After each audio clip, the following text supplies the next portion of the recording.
Welcome to the Howie and Beastmode podcast, where we discuss all things business, including growth, strategy, and execution, as well as personal and professional development. Let's join Howie and Beastmode in conversation. Well, hey, what's up, Beastmode? Nice to see you. Yes, of course, Howie. This is always the highlight of my week. I've already enjoyed our prep time and our commercial time, and I'm ready to jump in. I know you got some things on your heart, so let's get to it. Yeah, awesome. So this is week 3 of our Building During Difficulty special series. We like to do series. It allows us to go a little bit deeper on some stuff. But yeah, Building During Difficulty. This is kind of a two-topic sort of approach. We're going to talk about how to inspire growth, and then we're also going to talk about how to grow sort of at a discount. So through a couponing approach, which Beastman will take more of the lead on that side of it, but I'll interact with it too. But yeah, the first kind of major topic is how to inspire growth. And that's really with 2 questions. This is 2 questions that I have used in my career before. When I ran an account management team at Dynatrace several years ago, I came up with 2 questions that we started using with all of our, in all of our customer dialogues. And the questions for the customers were basically projects and problems. So you can kind of, word them however you want. But the projects question was, one of the 2, and it would essentially talk about So, Mr. Customer, we're talking. What are the issues? What are the projects that you're attempting to address? The projects might be something, and by you asking that, it kind of unpacks what they're working on, right? So there's a relational connection with that. And also it may be that you have a solution for one of their projects. So by asking, you build a relationship, you let them talk about themselves, which people like to do. But then you also might actually have a way of solving for one of their projects. The other one is problems. So when you ask about what problems are you, dealing with, there's a really neat hidden feature of that question. So you're talking to a prospect or you're talking to a current customer. If you're talking to a current customer, especially, there's a hidden feature to it. So let me go into that. So when you ask the customer, what problems are you dealing with? Are you working on? If they're a current customer and you ask them that, the problem might be with you. It might be with you personally or your product or your company or something like that. So you'll actually unpack a customer issue that you can then fix for them. So if you ask what problem they have and they have a problem and the thing that's top of mind is you better, you should know about that so you can solve that for them. But what's great about that sort of double-sided question when you're talking to a current customer, when you ask them what problems are you working on or what problems are you dealing with, however you want to word it, it's extremely flexible. Is that if they don't have a problem with you, now they're going to go into what business problems or what technical problems or whatever that they're working on. And so that will, and again, you're in the problem solving business if you're in sales or if you're a business owner, an entrepreneur, or what have you. And so asking about what their problems, you may have a solution for that. And they may not have even thought about it. And what's interesting is you'll see some of them shift when you ask about projects and problems. And it's almost like by you asking that, you're kind of getting mentally slotted as a problem solver. Just like when a doctor asks you, what your symptoms are and all that kind of thing, it kind of doesn't it kind of pull you in to that conversation. So yeah, so Beast Mode, projects and problems, it really works. It helps you establish better relationships. It raises your credibility in the customer's eyes. It helps you identify growth, as well as potential issues that you need to fix in your own business approach with them. So yeah, any comments or thoughts around projects or problems? Yeah, I know that you've shared this with me a few times, and one of the way that I have personally implemented it is on the front end. And so let me explain. So JL, what we like to do is we're focusing on the original problem. So I, as a person and in business, I want to get to the very bottom. I want to get to the root the problem, fix that, and then it's just going to matriculate forward. But a lot of times, individuals and businesses, they see an immediate need, right? And so although they want to fix the problem over here on this side and they want to get to the root of it, they have an immediate need. Now for us, they have a sales process and they have a development plan and they know that it needs fixing, but what they immediately want is social media engagement, and they want social media outreach. And it was very frustrating for me because to me in my mind, we can do that at any point in time. That doesn't need to be top of mind, but my customers thought it was top of mind. And so it triggered me to say, okay, this is a problem to them and it's something that they're going to work on, whether they work on it with me or not. And so if I can be a problem solver in that area, it'll not only buy time, it increases our relationship, which is what you talked about, increases my business growth. It also increases their business growth. And it provides me the opportunity to earn the business that I really want, which is the business development and the problem solving on the front end. So thank you, Howie, for everything. Well, great job. No, that's amazing. That's a very expansive way. And what I like about that beast mode too, what touches my heart, I'm such a softie. What touches my heart with that as well is that you are using empathy. And they always, Gary Vee and everybody talks about empathy these days and EQ and all that. It's so important, but it's such a practical way of thinking about deploying empathy right there, because you're solving the customer's problem, even though you personally have a little bit bigger vision or a little different vision of where you want to, work with customers in general. You're willing to sort of like, start in this small way, which is, hey, I'm going to help them with their social media for now. I'm going to develop that relationship, help them solve some of those problems, and we'll grow from there. So I thought that was a great example of solving, a project and a problem for a customer as a course of business.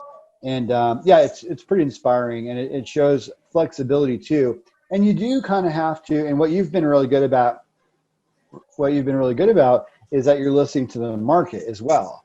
And a lot of people are so stuck on, this is rigidly what we're going to do, or this is rigid pricing, or this is rigid, messaging, or whatever they're being too rigid about. The problem is that the marketplace will beat you up for that, and your competitors will, and the customers will. And, and so you're just not letting that happen. You're being flexible. I have worked for companies though, where I've spent as much as 2 weeks of analysis and work, presented in PowerPoint, and these, very deep analysis, and had all of that wholesale rejected. Even though it had industry data, it had hundreds of data points from our own CRM, for example, and it was rejected. What's great is that you're a startup, so you don't even have hundreds of customer, data points from paying customers yet. You will, and yet you're listening to the ones that you've got right now, and you're using that empathy. And so it blesses me and inspires me, and I think it should inspire business leaders to really be that listening voice. And I know we talk about listening a lot, but you're doing it. And I know in your tagline on LinkedIn it talks about active listening.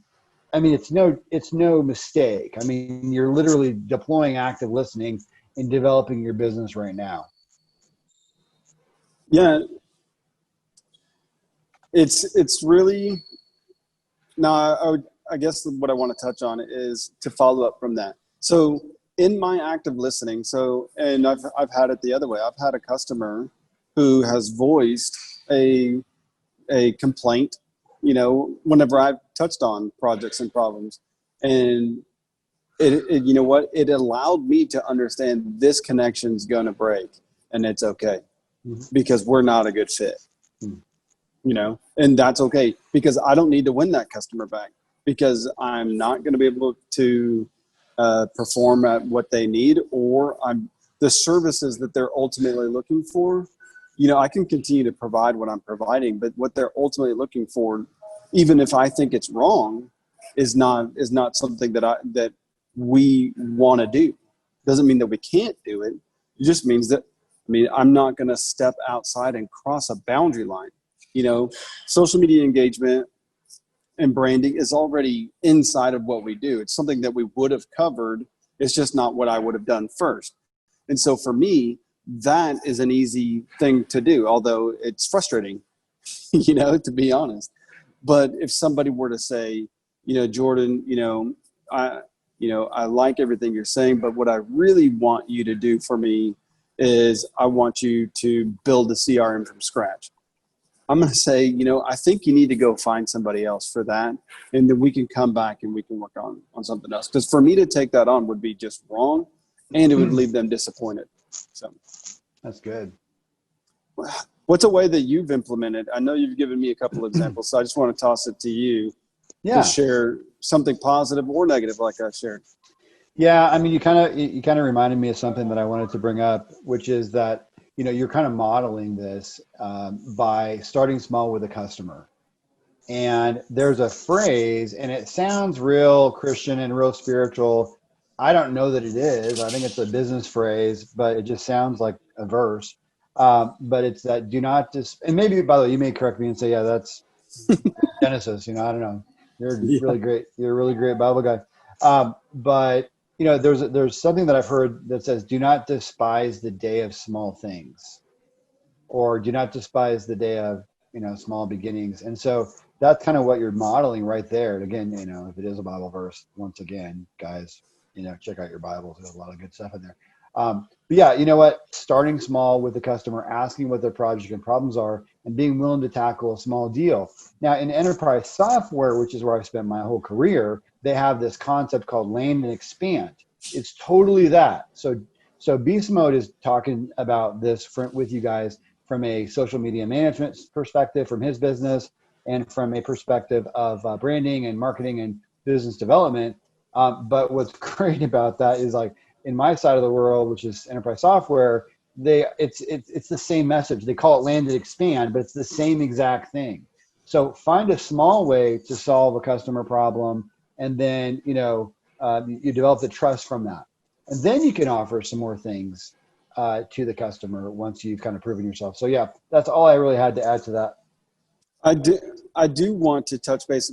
This will be the third time that you potentially tell this story, but it's so valid. Is that if you're not touching base and asking your customers or your potential customers, what are your projects and problems?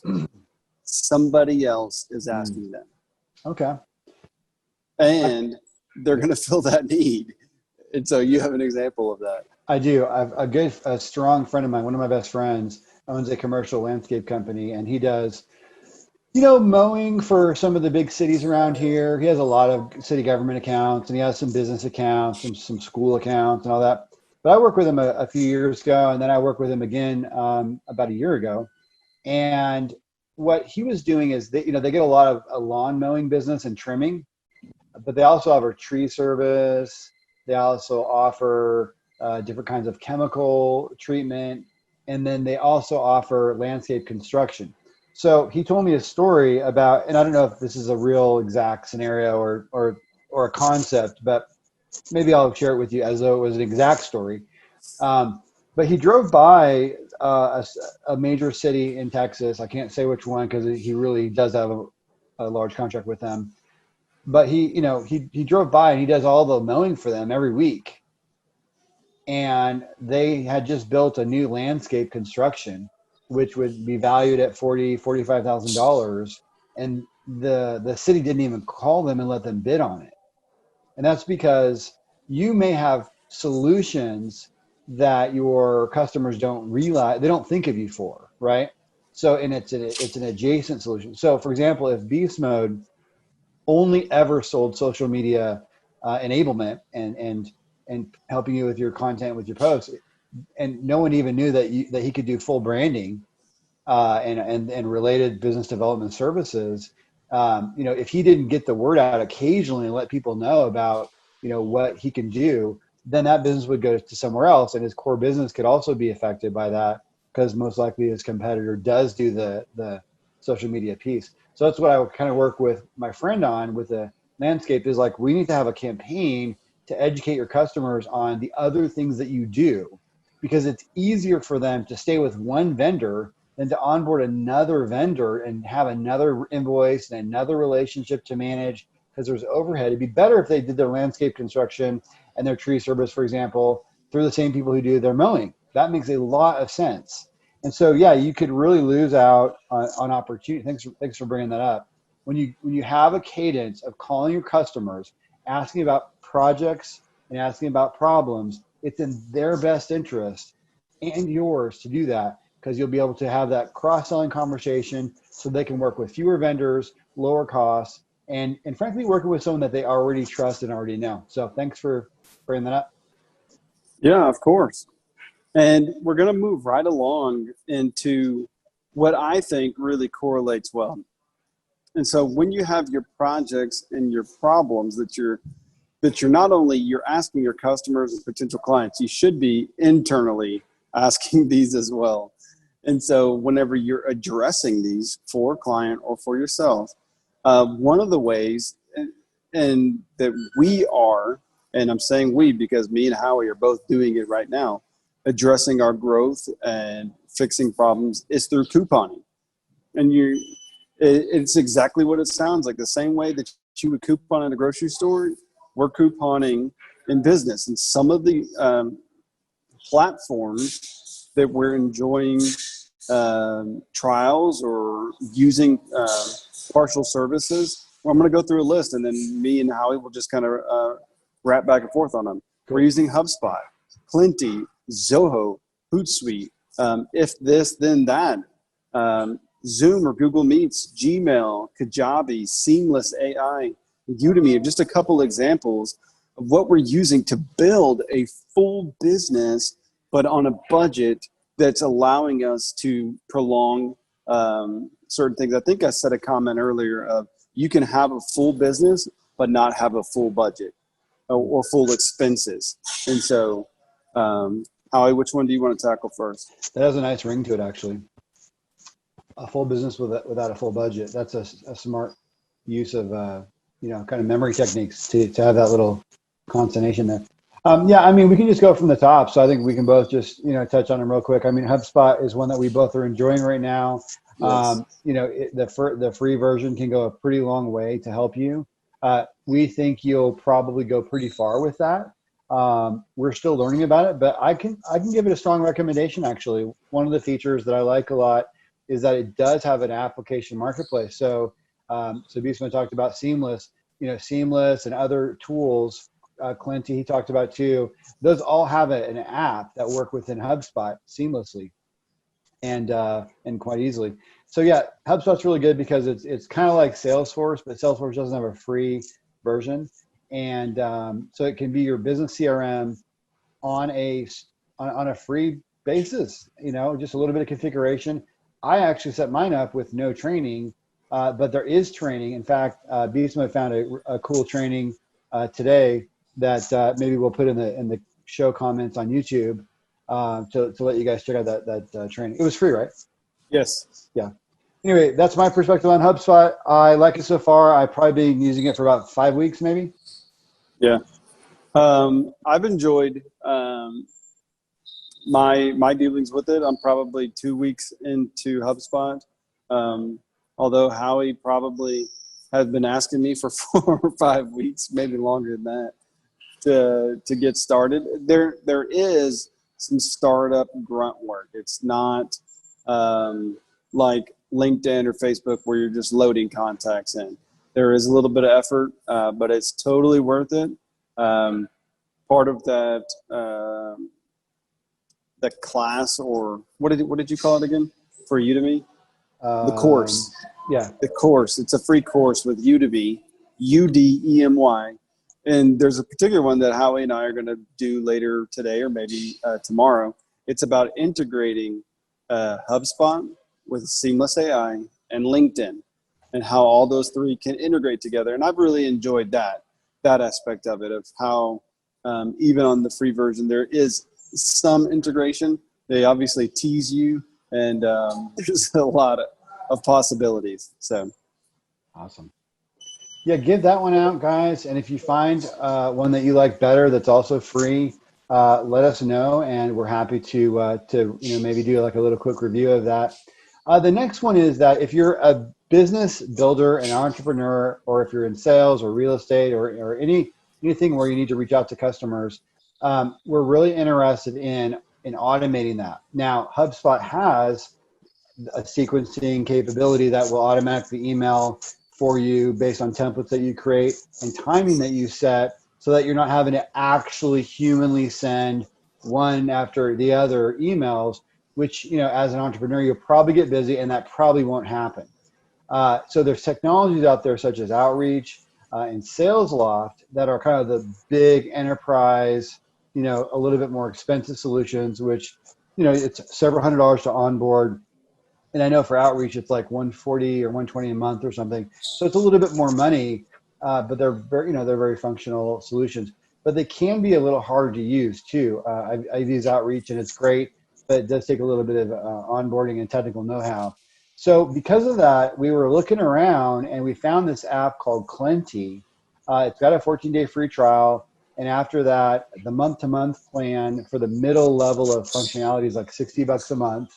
And it does work with HubSpot. So what'll happen is I can set up all my templates in Clenty with I could have 18 messages for the next 18 weeks, and they go out automatically.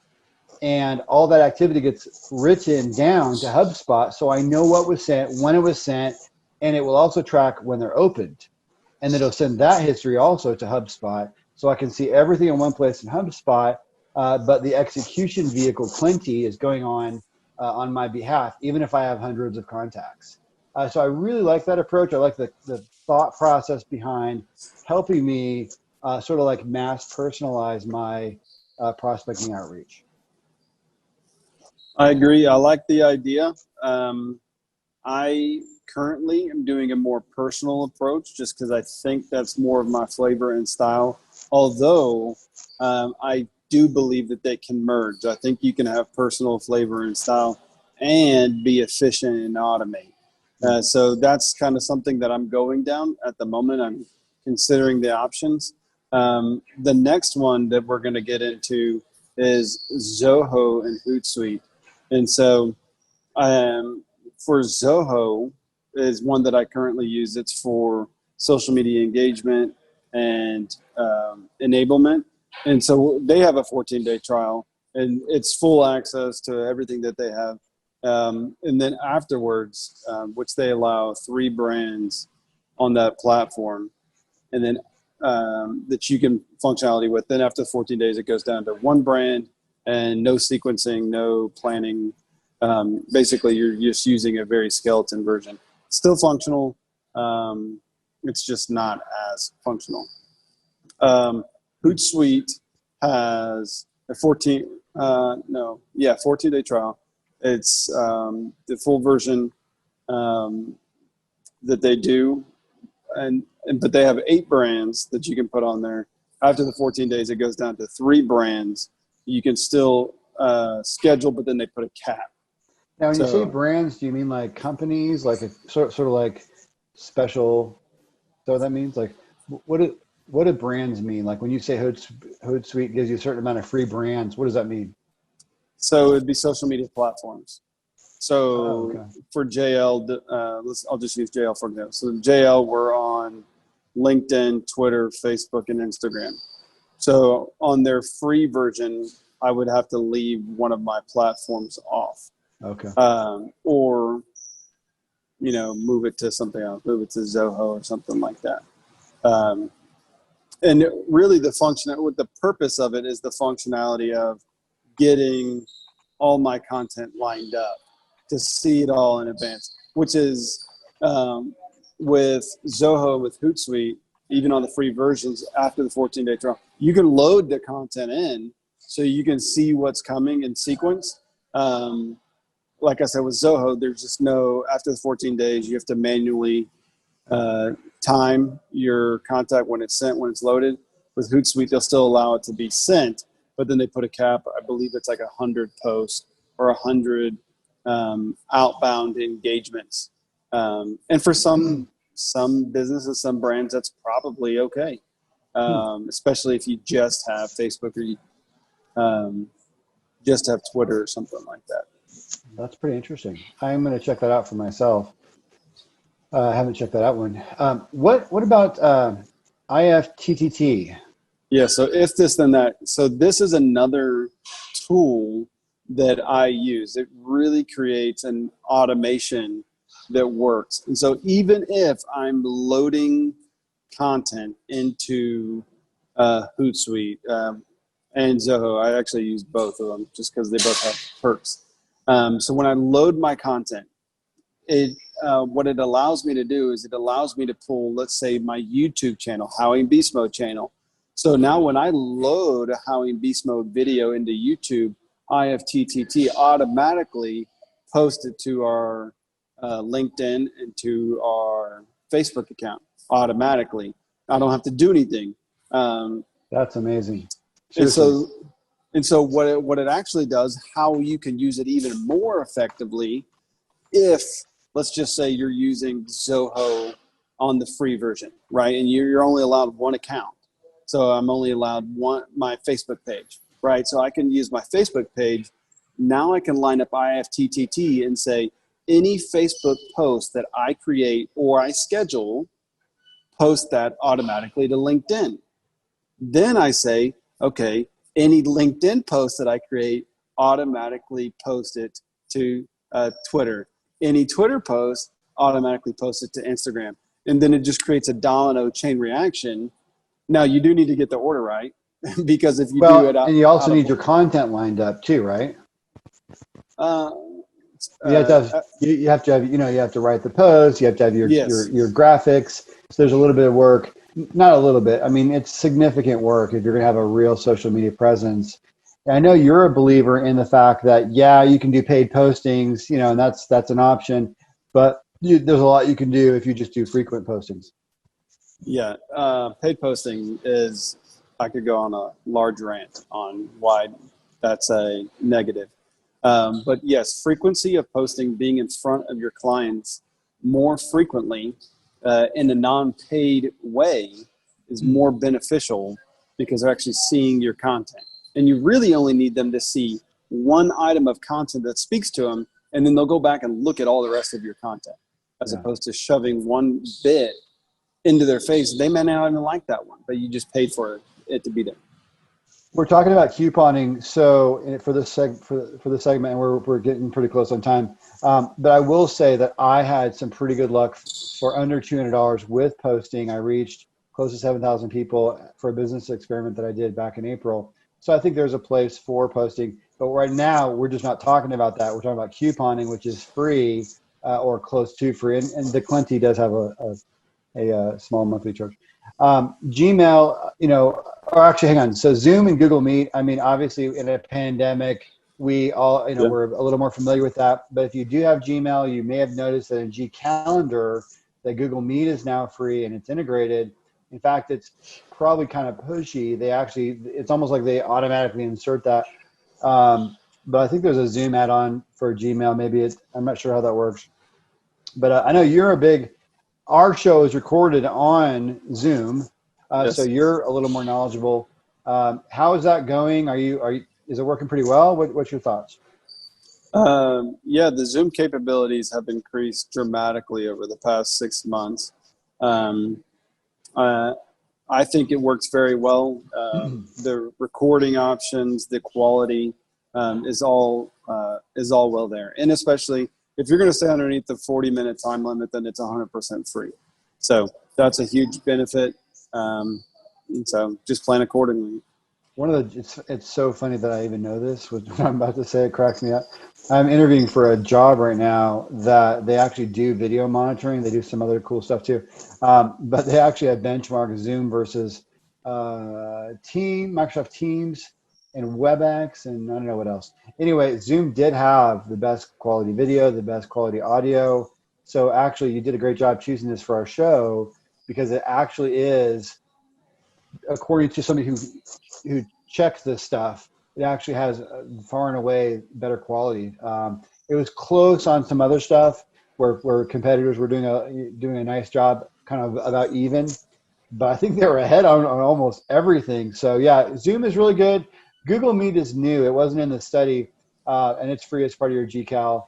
It seems to be fine, but I think it's not as enterprise ready as Zoom.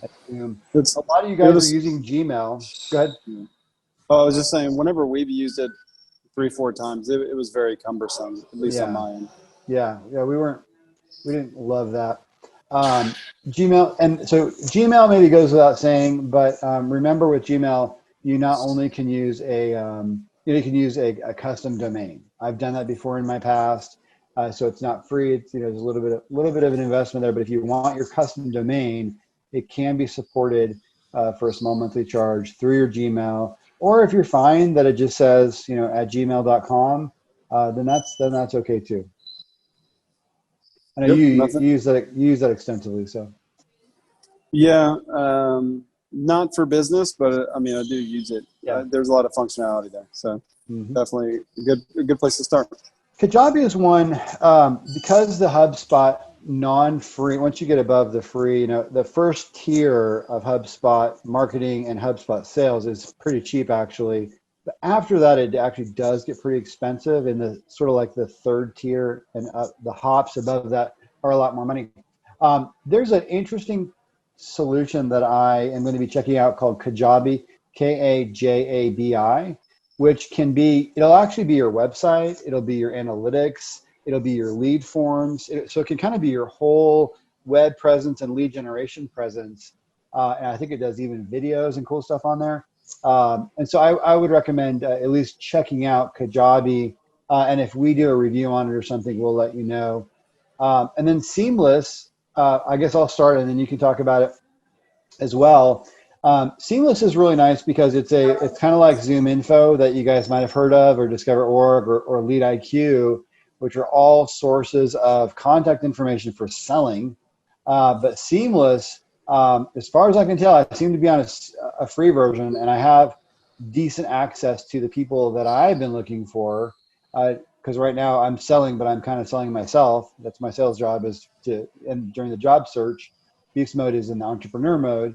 But yeah, so I really recommend Seamless as a database resource to find contact information, phone numbers, emails, and that kind of thing. And it does integrate with HubSpot, which is why you can see what we're trying to do here. We're trying to have as many things kind of integrated as we can.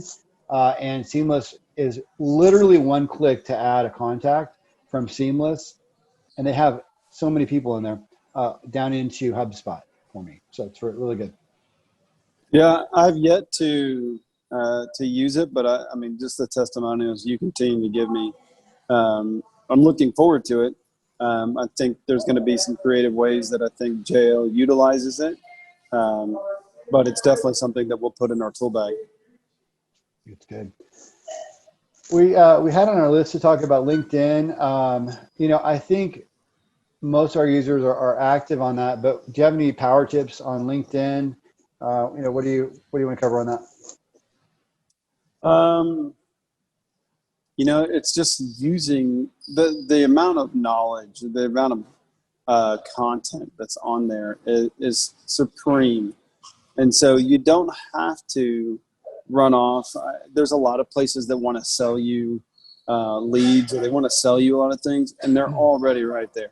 So not to mention, I mean, you're continually selling yourself with every post that you put out there. So it's an opportunity for you. So please, if you're not utilizing it to the max, and again, my minimum for LinkedIn is one post a day. You have to have it. I completely agree. You're definitely branding yourself by doing that. You're a pro marketer. I saw a video. I watched his videos there. Chad, I can't remember his last name, or I would tell you. But he posts every single day. And he said something about the social media gives you discoverability.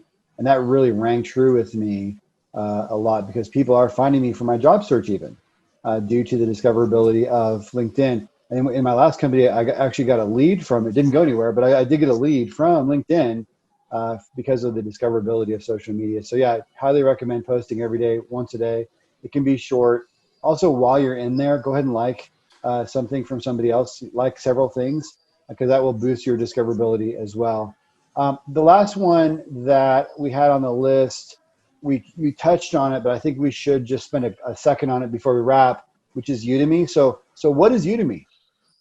Udemy is like online coursework or things that you can touch on now. their categories are pretty vast. I mean, they do personal things like health and fitness, lifestyle, leadership. But then obviously what we're talking about now is they do business management. They do, if you're into more of the arts, they have graphics, graphic design, a lot of different avenues that you can go down. And there's a large majority that's free. There's 1 hour courses that you're just learning from somebody else. Again, some of them are better than others. But then there's some paid paid courses that you can look at that you can really kind of target in on what exactly you're wanting to do. Like we discussed earlier, there's a course that we're going to do that's talking about integrating Seamless and LinkedIn and HubSpot. And so why not check it out? I'm really excited about that. Well, guys, that's some tips on building during difficulty, with an emphasis on a couple of key questions. Ask your customers and your prospects about projects that they're working on and problems that they're dealing with. Projects and problems, you'll be surprised by that.